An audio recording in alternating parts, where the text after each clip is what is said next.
이야, 저래 멀쩡한 2층짜리 전원주택을 세 채나 덩그러니 지어놓고 주인장님들은 홀연히 사라졌습니다. 자, 여기는 아무도 안 계시고 빈집만 남아있네요. 이래 할 것 같으면 놀리지나 말고 누구라도 집 없는 사람에게 좀 빌려주기라도 하면 얼마나 좋겠습니까? 안녕하십니까? 반갑습니다. 자, 오늘은 강호바리가 또 불볕 더위 속에 이 경북의 오지로 왔습니다. 여기는 동해안이 상당히 가깝습니다.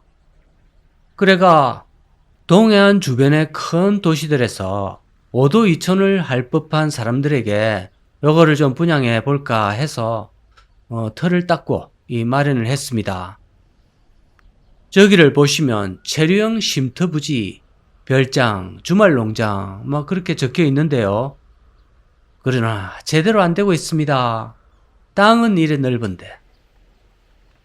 집도 지금 세 채를 지은 상태입니다. 주변은 인구 밀도가 정말로 희박한 곳입니다. 이곳의 원래 지주인지 아니면 따로 이렇게 사업을 하러 땅을 샀는지는 잘은 모르겠지만 어쨌든 집과 텃밭 부지는 전부 방치되고 놀고 있습니다. 이 집을 한번 보이소. 상당히 큽니다. 고래등 같은 2층 집인데요. 벽면은 징크 판넬로 이래 장식을 했고 요즘 흔히 짓는 건축 양식들입니다. 이런데 좀 살아봤으면 소원이 없겠는데요. 빈집은 이래 많고 내 집은 없고 이게 세상이 참 웃깁니다. 이래 집이 남아 돌고 짓기도 쉽고 버리기도 쉽고 이런 세상인데 또 막상 집 없는 사람들은 많다는 거죠. 그거는 이유가 좀 단순합니다.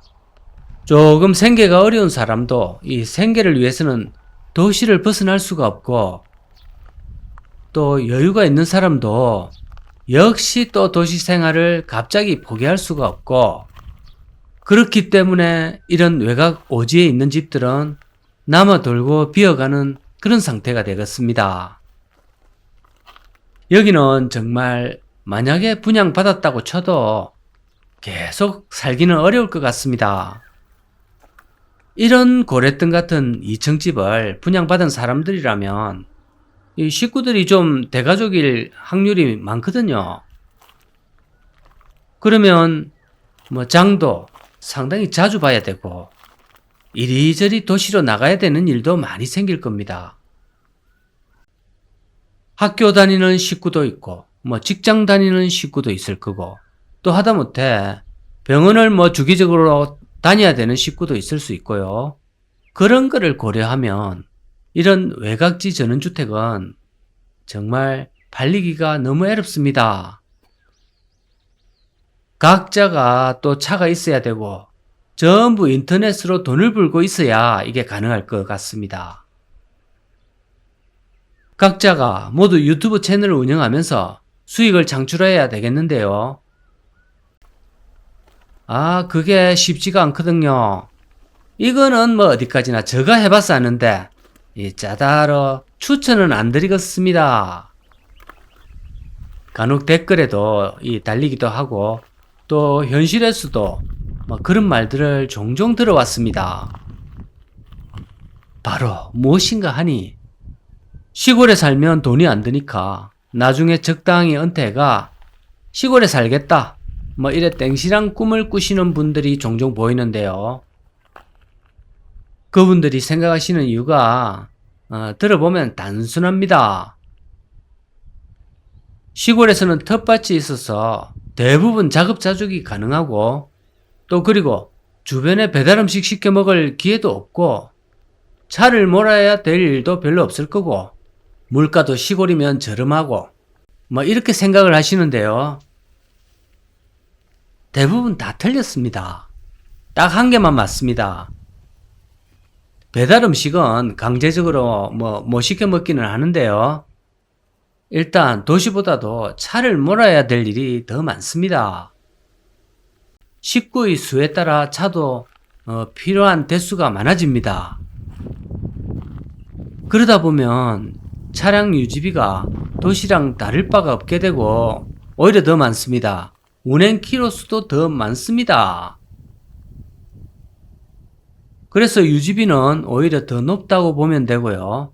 그리고 자급자족 가능하다는 그 식비 문제도 물론 텃밭에서 어느 정도는 해결이 가능한데 그게 뭐 한 사람이 키울 수 있는 종류가 아무래도 한계가 있고 그리고 우리는 예를 들어서 뭐 청양고추가 한 달에 몇 가마씩 필요하지는 않습니다.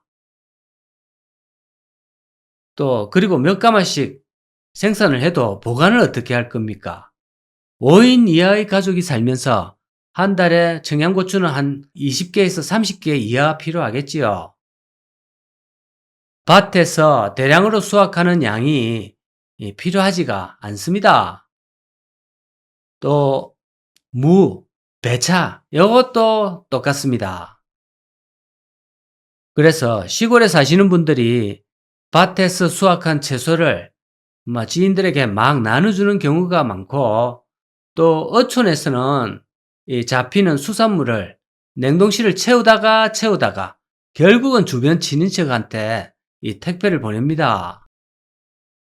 그게 수입이 되면 좋지만 농수산물은 또 등록이 되어 있어야 판매가 가능하거든요. 여러 가지로 겉에서 보는 것과 현실은 많이 다릅니다. 도시 아파트에서 클릭 한 방에 아침에 대문 앞에 도달하는 그런 인프라 속에서 몇 년을 살다가 이렇게 갑자기 불편해지게 되면 결국 집을 포기하는 수순으로 가게 됩니다.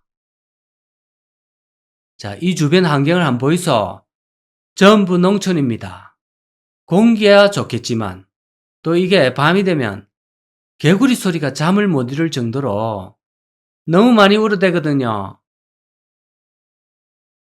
자꾸 이렇게 얘기를 하면 시골의 나쁜 점만 부각하는 것 같지만 불편한 점을 미리 이렇게 말씀을 드리고요. 단점을 먼저 알게 되면 쉽사리 이런 시골에서 집을 사는 덜컥수를 많이 예방을 하게 됩니다. 시골 좋은 점 정말 많습니다. 그거는 당연한 걸로 생각하고 생략하겠습니다. 이렇게 전국적으로 빈집이 많다는 것은 시골의 현실을 대변하거든요. 건강이 안 좋으셔서 나는 무조건 시골에 살아야 된다. 그런 분들은 그냥 오시면 됩니다. 요새는 지자체에서 인구 확보를 위해서 공짜집도 좀 많이 빌려주는 추세거든요. 이걸 자세히 알아보시면 많은 정보를 얻을 것 같습니다. 오늘은 도시 외곽의 동해안 산골에서 인사를 드렸는데요. 오늘은 구독도 좀 해주시고 하신 분은 좋아요를 좀 부탁드리겠습니다. 오늘도 감사합니다.